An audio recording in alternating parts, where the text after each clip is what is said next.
My daughter flew more than 8,000 miles to the Philippines because she believed I was in trouble. On their second night in Dumaguete, she placed my passport on the kitchen table. "Dad," she said, "we think it's time for you to come home." They had already found me a seat back to Nevada. This wasn't a family vacation. It was an intervention. My children believed I had concealed a serious injury and trusted people who were taking advantage of me. Their strongest evidence was a photograph from my 70th birthday. Beneath it, I had written, "I think I finally found my family here." To me, it meant I was no longer lonely. To my children, it meant strangers were replacing them. Now I had 3 days to convince them I was safe, or they expected me on that plane. My name is Thomas. I was 69 years old, widowed, and living alone when I left Henderson, Nevada. My wife, Ellen, had been gone for almost 4 years. We were married for 38.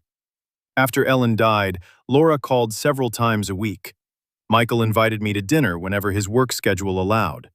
They included me in holidays, birthdays, and school events with the grandchildren. They loved me, and I never doubted that. But they had careers, marriages, children, and homes of their own. There is a difference between being loved and being needed. Most mornings, I woke before 7 with nowhere to be. I made coffee and turned on the television simply because the house was too quiet without it. Sometimes 2 or 3 days passed without a real conversation. My children saw a paid-off car, a clean house, and enough retirement income to cover my bills.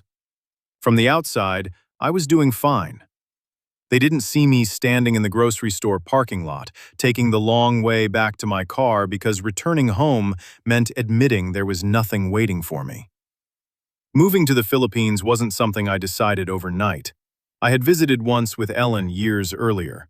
After she died, I began watching videos about Dumaguete, its seaside boulevard, the public market, the slower pace, and the large community of foreigners who had built lives there. I knew videos could make any place look perfect, so I made a cautious plan. I rented out my house instead of selling it. I kept enough money set aside for a return flight and several months of expenses. I found a furnished apartment online and paid for only my first month before arriving. I told my children I wasn't disappearing. I was trying something different while I was still healthy enough to try. Laura cried when I told her. Michael asked whether there was a woman involved. There wasn't. That answer seemed to worry them even more. They understood a man chasing romance, even if they thought it was foolish. What they couldn't understand was why their father would leave a comfortable American life without someone waiting for him on the other side. The truth was difficult to explain. I wasn't running toward another person. I was trying to find out whether there was still a life somewhere that felt like my own. For the first several months after I arrived in Dumaguete, I believed I had found it. But from 8,000 miles away, my children were seeing something very different. And one photograph I sent to Laura convinced her that whatever was happening in the Philippines, she and Michael needed to come get me before it was too late. During my first week in Dumaguete, almost everything felt unfamiliar. The traffic moved according to rules I couldn't understand. I struggled to recognize the coins in my pocket. The heat followed me everywhere, and even simple errands took twice as long because I didn't know where anything was. But unfamiliar did not mean frightening. For the first time in years, I was paying attention to the world around me. I started walking along Rizal Boulevard before breakfast. At first, I went because I needed exercise. Then, the people working at a small cafe began recognizing me. By my third week, they knew how I took my coffee. By my second month, I had a regular table and several people who expected to see me there. That might sound insignificant, but after years of feeling invisible, having someone notice when I was late felt important. One of the men I met was Joel, a retired public school teacher. He was only a few years younger than I was, and he spoke better English than I did on some mornings. Joel introduced me to his wife, Liza, and their 2 adult daughters. They lived a short tricycle ride from my apartment. The first time they invited me to lunch, I tried to leave after 2 hours. Liza put more food on my plate and told me I wasn't allowed to go home until I had tried everything. After that, they began including me in birthdays, Sunday lunches, and small family gatherings. Money never entered the friendship. Joelle and I sometimes took turns paying for lunch, but most of the time Liza had already cooked enough food to feed everyone. To me, they were friends. To my children in America, they were strangers who had gained access to their elderly father. I didn't understand that distinction at the time. When Laura asked how I was doing, I told her I was busy. When Michael called, I sometimes let it ring because I was eating dinner with friends or walking along the boulevard. They heard from me less frequently than when I had lived alone in Nevada. I thought that would reassure them. Instead, it frightened them. Then I sent Laura a photograph from my 70th birthday. Joel was standing behind me with his hands on my shoulders. Liza was seated beside me, holding a cake her daughters had decorated. There were 12 people crowded around a plastic table, all smiling. Under the photograph, I wrote, "I think I finally found my family here." I meant that I had found people who made me feel welcome. Laura saw a woman she had never heard of sitting beside her father. She enlarged the photograph and noticed that everyone except me appeared to be related. Then she searched online for stories about older foreign men being befriended for money in the Philippines. Once she began looking, she found exactly what she feared. She sent the photograph to Michael. He called me the next morning and asked who Liza was. I explained that she was Joelle's wife. He asked whether I had given the family money. I said no. Then he asked whether anyone had access to my bank account, whether I had signed any documents, and whether I still had my passport. I became defensive. I told him I had worked for 44 years, managed a household, raised 2 children, and handled my own finances since before he was born. He apologized, but the damage had already been done. After that, I stopped sharing as much. When my apartment lost power for several hours, I didn't mention it. When I caught a stomach illness and spent 2 days in bed, I told Laura I had been busy. When I fell stepping off a curb and bruised my hip, I positioned the camera so she couldn't see me limping. None of those things was a crisis. But every small truth I concealed made the story in America look worse. My children knew something had changed. They simply didn't know what. So they began filling in the missing pieces themselves. Laura and Michael arrived in Dumaguete on a humid Tuesday afternoon. I expected hugs, questions, and perhaps a few complaints about the heat. Instead, Laura inspected the lock on my apartment door. Michael asked why there were no smoke detectors. Before they had been inside for 10 minutes, they were already looking for evidence that I had made a mistake. And by the end of their first day, they believed they had found it. The first thing Laura noticed was my limp. I had told her the bruise on my hip was almost gone. That was mostly true, but I still felt a sharp pain when I stood too quickly. She watched me struggle to lift one of their suitcases onto a chair. "What happened to you?" I told her I had misjudged a curb a few weeks earlier. "A few weeks ago?" Her voice changed when she said it. She wasn't asking about the fall. She was asking why I had hidden it from her. I explained that nothing was broken. Joel had taken me to a clinic. The doctor examined me, gave me medication for the swelling, and told me to rest. That answer should have helped.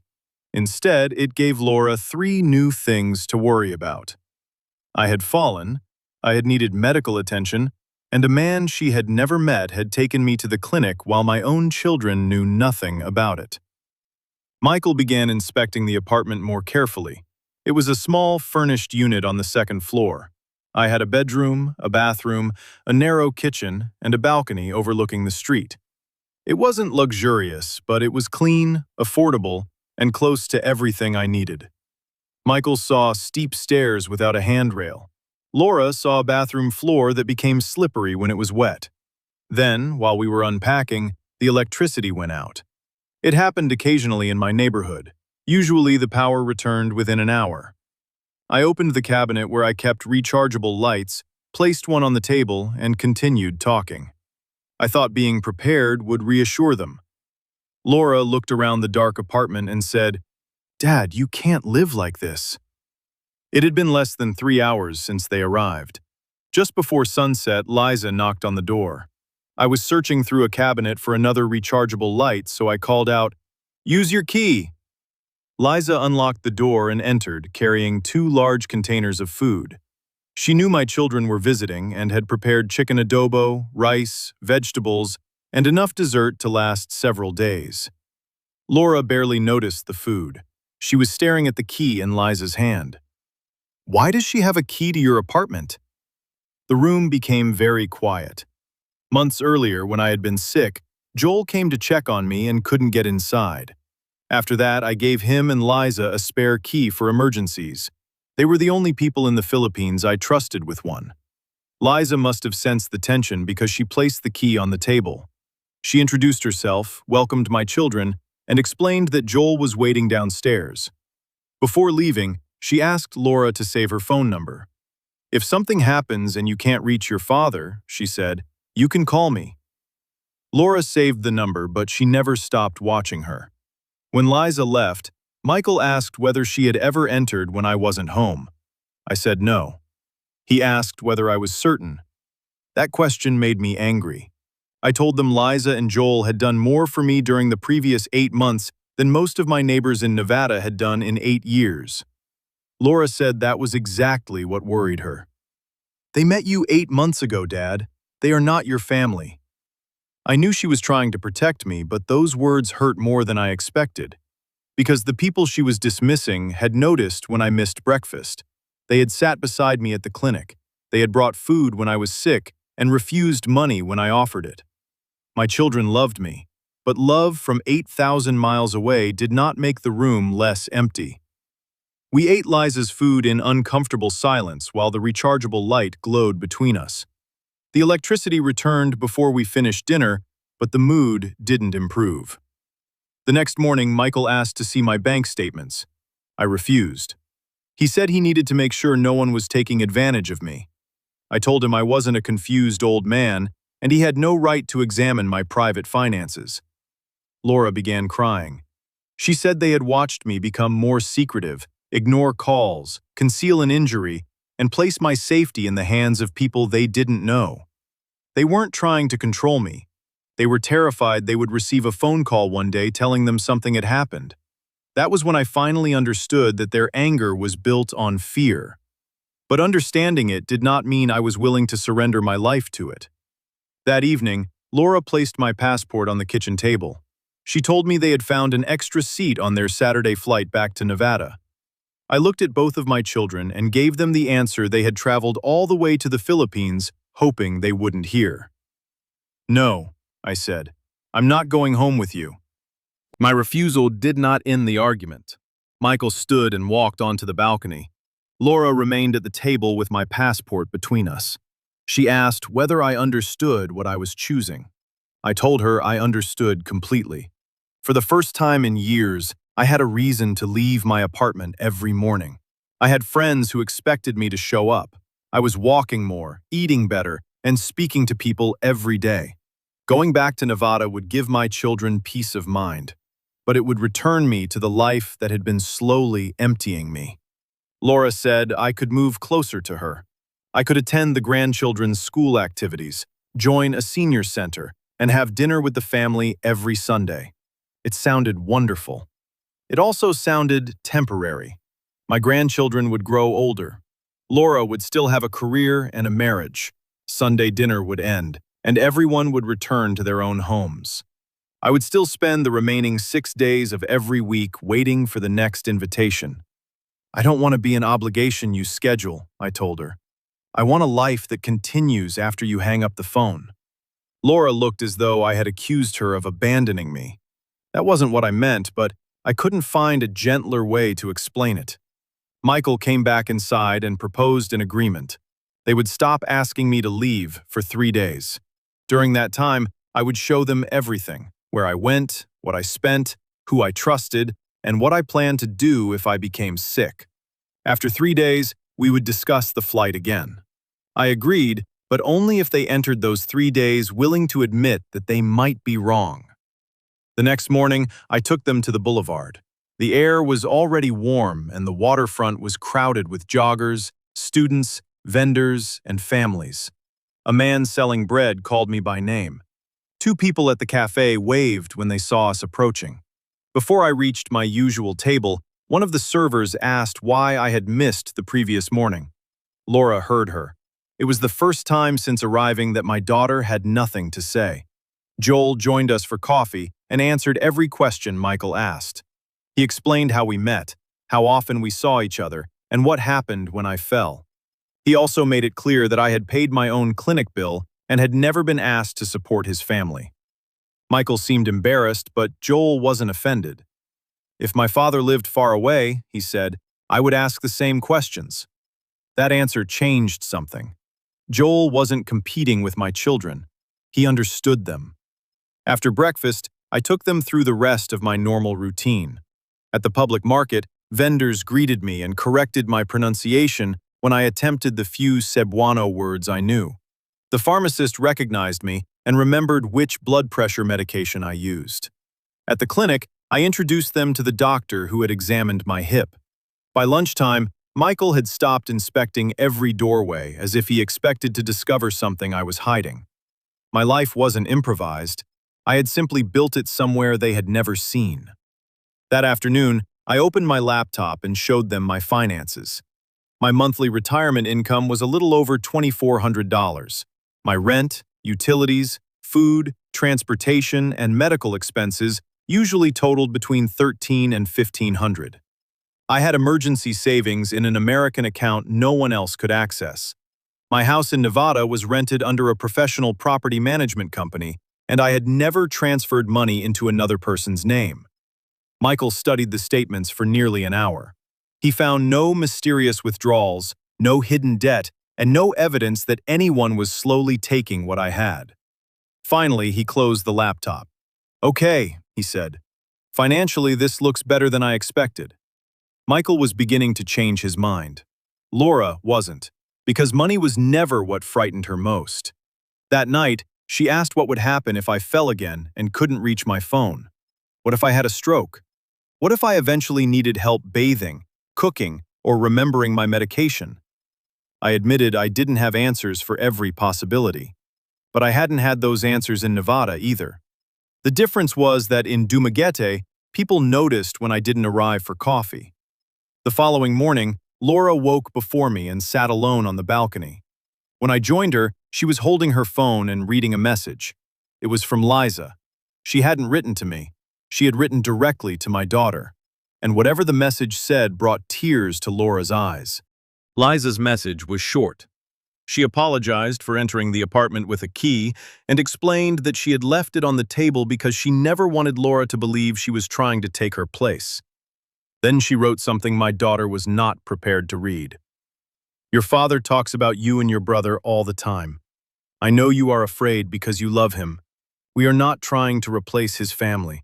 We only want him to have people nearby when you cannot be here. Laura handed me the phone. For several minutes, neither of us spoke. When my wife was dying, Laura had spent weeks helping me care for her. My daughter had watched me remain calm for everyone else and then fall apart when I thought no one could see me. After Ellen died, Laura carried a responsibility I had never asked her to carry. She believed keeping me safe was one of the final things she could still do for her mother. My move to the Philippines felt like a rejection of that promise. It had never occurred to me that she might see it that way. I sat beside her and told her that she had not failed me. I wasn't living in Dumaguete because she hadn't done enough. I was there because I needed to discover who I was when I wasn't Ellen's husband, Laura and Michael's father, or the grandfather who appeared at birthdays and holidays. I needed something that belonged to me. Laura wiped her face and asked whether I was truly happy.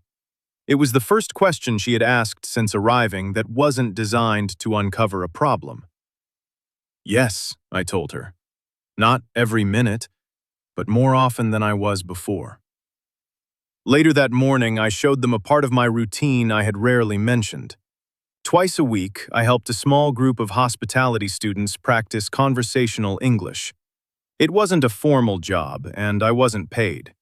Joel had introduced me to one of their instructors, who asked whether I would be willing to speak with the students before their internships. At first, I agreed only because I had nothing else planned. Then I started looking forward to it. The students asked about hotel check-ins, job interviews, and how to respond politely when a foreign guest was upset. Sometimes we spent more time laughing at my attempts to pronounce local words than practicing English. That day, Laura and Michael sat at the back of the room while I worked with 6 students. They saw people listen when I spoke. They saw me remember names, tell stories, and make jokes. More importantly, they saw that I was contributing something. I wasn't simply an old American being cared for by kind strangers. I had become useful again. Afterward, one of the students thanked Laura for letting her father stay in Dumaguete. Laura smiled and said, "I don't think he was waiting for my permission." It was the first time we had laughed together since she arrived. That evening, Joelle and Liza invited us to their home. There was no elaborate celebration and no performance prepared for my children. We ate grilled fish, rice, vegetables, and fruit in the same crowded room where I had spent many Sunday afternoons. Michael helped Joelle repair a loose cabinet hinge. Laura looked through family photographs with Liza. I sat outside while 2 of Joelle's grandchildren attempted to teach me another Cebuano expression. Nothing extraordinary happened. That was exactly why it mattered. My children weren't witnessing a vacation version of my life. They were watching an ordinary evening unfold around me. On the way back to the apartment, Michael admitted that he had expected to find me living inside a fantasy. He thought I would be hiding financial problems or pretending strangers cared about me because I was too embarrassed to return home. Instead, he had found a life that was smaller than the one I had in Nevada, but fuller in ways he hadn't known how to measure. Laura remained quiet until we reached the building. Then she stopped at the bottom of the stairs. She looked at the missing handrail, then at my hip and said, "I still don't think this apartment is safe for you." 3 days earlier, those words would have started another argument, but this time, her voice sounded different. She was no longer asking me to abandon my life. She was asking how we could protect it. We spent that night making a list: a safer apartment, a written emergency plan, regular video calls, copies of my medical information, clear boundaries about who could access my home and finances. For every concern they raised, I agreed to find a practical answer. But one question remained. Their return flight was scheduled for Saturday. The seat they had found for me was still available, and the following morning, my children wanted my final decision. The next morning, my passport was back on the kitchen table. This time, Laura didn't slide it toward me. She placed it beside my coffee and said, "Michael and I canceled the extra seat." For a moment, I thought I had misunderstood her. Michael explained that they still wanted me to return to Nevada someday. They still hated being so far away, and they weren't going to stop worrying about me. But they no longer believed forcing me onto an airplane was the same as protecting me. Laura reached across the table and took my hand. "We came here to bring you home," she said. "I think we needed to see that you already were." My children still had legitimate concerns, and I had been too defensive to acknowledge some of them. The stairs in my apartment were dangerous. Hiding my fall had frightened them more than the fall itself. I had treated every question like an accusation and then wondered why they imagined the worst. Before they left, we began making changes. Joel helped me look for a ground-floor apartment with a safer bathroom. Laura created a folder containing my medical information, insurance documents, emergency contacts, and copies of my identification. Michael installed an emergency alert application on my phone and showed Joel how to contact both children if something happened. I agreed to answer a family video call every Sunday, even if I was busy. Most importantly, I promised to stop protecting my children from the truth. If I became sick, I would tell them. If I fell, I would tell them. And if life in the Philippines ever stopped working for me, I would admit that too. Staying did not have to mean proving I could never be wrong. At the airport the next morning, Laura hugged me longer than usual. She made me promise again that I would call on Sunday. Michael told me he planned to return the following year, but next time he wanted to visit as my son, not as my rescue team. After they passed through security, I stood outside the terminal alone. 8 months earlier, being alone had felt like evidence that my life was shrinking. That morning, it felt different. Joel was waiting to pick me up. Liza had sent a message asking what I wanted for lunch. The students expected me later that week. My children finally understood why I had stayed. I was alone for the moment. I was no longer lonely. 2 weeks later, I moved into a ground-floor apartment 10 minutes from my old one. It had a safer bathroom, better security, and enough space for my children to stay when they visited again. Joel and Liza still checked on me, but they no longer kept a key. A spare was sealed in a small lockbox. My children had the code and could provide it to Joel or emergency workers if I couldn't reach the door. Our Sunday video calls became part of my routine. Sometimes Laura spoke with Liza. Sometimes Michael asked Joel for restaurant recommendations. The two parts of my life that had once viewed each other with suspicion slowly began learning how to work together. My children had crossed an ocean because they thought strangers were replacing them. Instead, they discovered a community filling the hours when my family could not physically be beside me. They had been wrong about some things. So had I. They hadn't understood the life I had built, but I hadn't given them enough truth to understand it. I concealed my illness, hid my fall, and treated every worried question as an attempt to control me. The answer wasn't for me to return to Nevada. It also wasn't for me to ignore every legitimate concern they raised. The answer was a safer apartment, an emergency plan, honest conversations, and people nearby who knew when something was wrong. Growing older requires us to think about safety, but being protected and being alive are not always the same thing. My children came to the Philippines believing they needed to save me. In the end, they did help me, just not by taking me home. They helped me protect the life I had built in the place that had already become home.